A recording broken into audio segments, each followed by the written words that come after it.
ഓട്ടംതുള്ളൽ നടന്നുകൊണ്ടിരുന്ന ഒരു ദിവസം നമ്മുടെ റിപ്പോർട്ടർ ശ്രീനന്ദ ആ വേദിയിലേക്ക് എത്തിയപ്പോൾ ഒരു കുടുംബത്തെ പരിചയപ്പെട്ടു.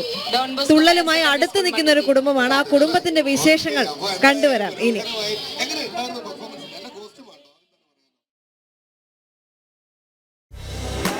തന്നുടെ ബാണവും അങ്ങു തിരിച്ചു,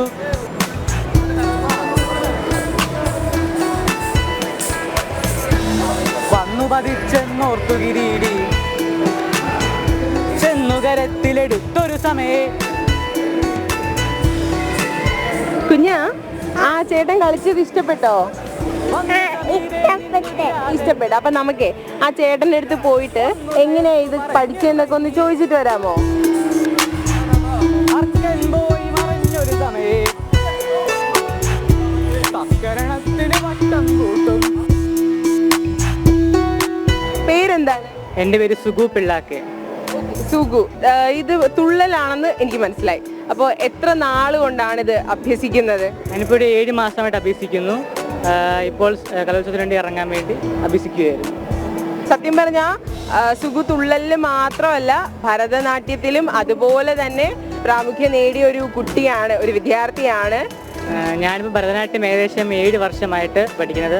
കലോത്സവത്തിന് ഇറങ്ങാൻ വേണ്ടിയിട്ട് ഞങ്ങൾക്ക് കലാമണ്ഡലം സുബിൻ സാറിനെ ഞങ്ങൾ ക്ഷണിക്കുകയായിരുന്നു. അപ്പോൾ സാറ് എന്നെ വന്ന് പഠിപ്പിച്ചു. അപ്പോൾ അങ്ങനെ കലോത്സവത്തിന് വേണ്ടി ഇറങ്ങാൻ വേണ്ടിയാണ് സാറിനെ ക്ഷണിച്ചത്.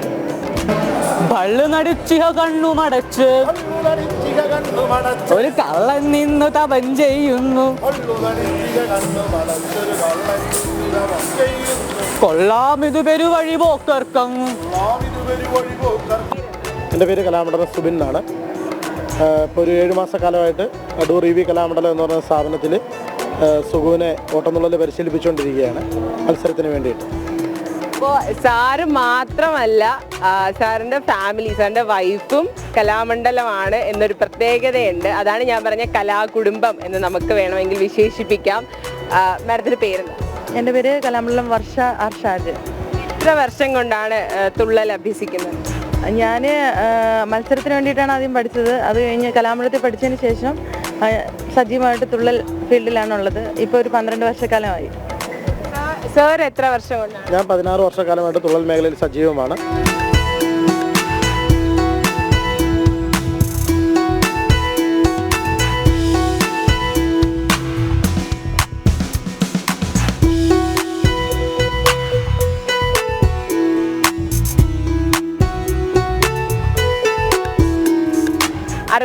ാമത് കേരള സ്കൂൾ കലോത്സവ വേദിയിൽ ഇങ്ങനെ ഒരു കലാകുടുംബത്തെ കാണാനും പരിചയപ്പെടാനും സാധിച്ചതിൽ ഞാൻ വളരെയധികം സന്തോഷിക്കുകയാണ്. ക്യാമറാമാൻ വിവേകിനോടൊപ്പം ശ്രീനന്ദ, ജനം, തിരുവനന്തപുരം.